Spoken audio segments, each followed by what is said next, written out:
Hi, I'm Dave Essinger, author of the new novel This World and the Next from Main Street Rag.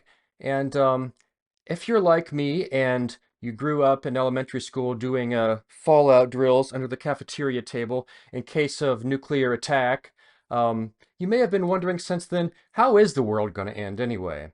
In This World and the Next, I just went with all of the ways I could think of, including, let's see, that we have all of our favorite conspiracy theories. We have CIA LSD experiments. We have an EMP. We have weaponized psychedelics.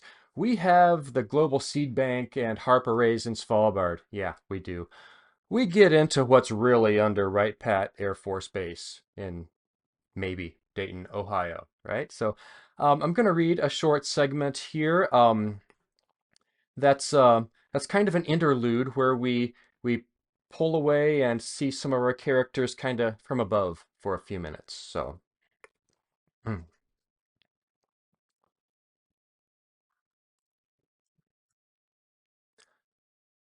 the black man mashed the spatula down into the fry bath and grease sizzled.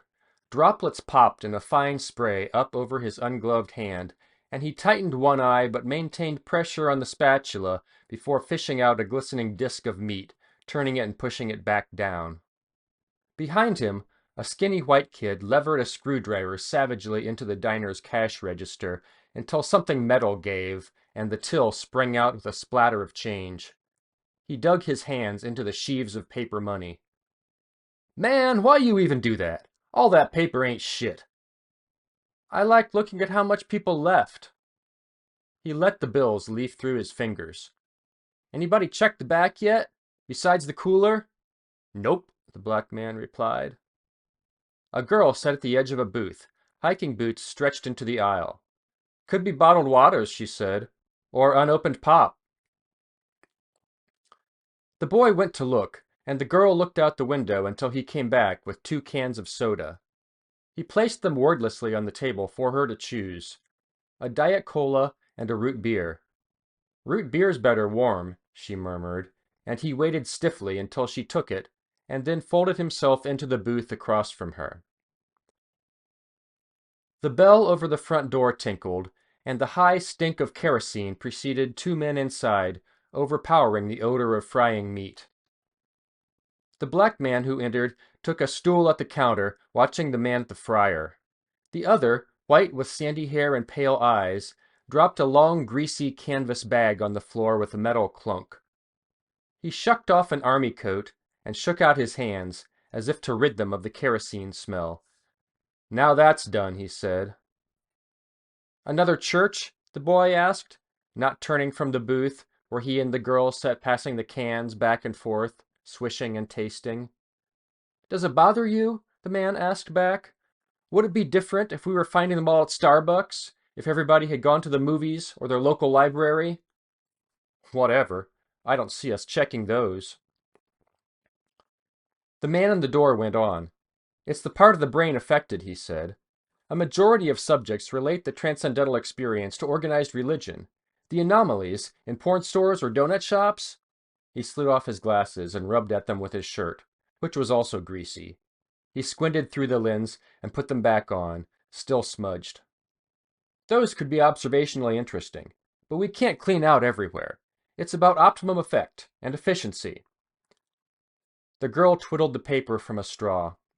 At least they seem peaceful, she sighed. It's a mercy we're doing, the man with the glasses insisted, and necessary. They'd die on their own, the boy muttered. Yes, the man said, and their bodies would remain a disease vector. The man behind the counter growled, You don't like the program, you kids can cut loose any time. I'm not so sure I see a program, the boy said, his voice rising. Just going town to town, torching churches? The man looked at him, his mouth a flat line. We have a destination, he said. The man seated at the counter shrugged. We burnt the fuckers who had ordered it already. You burned appointees, the white man snapped. Political middlemen who relayed the orders at best. The man with the spatula cut a glance at him, and he amended. They made it happen. They all deserved it. But my point is, it's not just some kind of revenge tour. We're checking all Class 3 biosecure facilities for survivors. Next stop, Ohio. The man behind the counter said, "And if they sick, we burn them. They ain't sick, it's because they brass." He stared into the fryer. "And we burn them too." "And always with the fire," the boy said. "Jesus, what's with that?" The man at the door sharpened his gaze, parted his lips as if about to pose a question. "Order up," the chef announced, but no one paid him any attention except the man at the counter, his eyes shining up at him. The chef, as if self-conscious, sidestepped his look and addressed the others, gesturing with the spatula. "Who else wants one?" The boy said, "You telling me it's going to taste like hamburger?" The spatula lowered slightly. "Could try it with ketchup." The chef made a move under the counter and tossed 3 sealed ketchup packets on its top. Then he withdrew a white plastic bucket of packets and dumped them across the countertop. A few slid onto the floor. "Have some ketchup. Have all the fucking ketchup left in the world, why don't you?"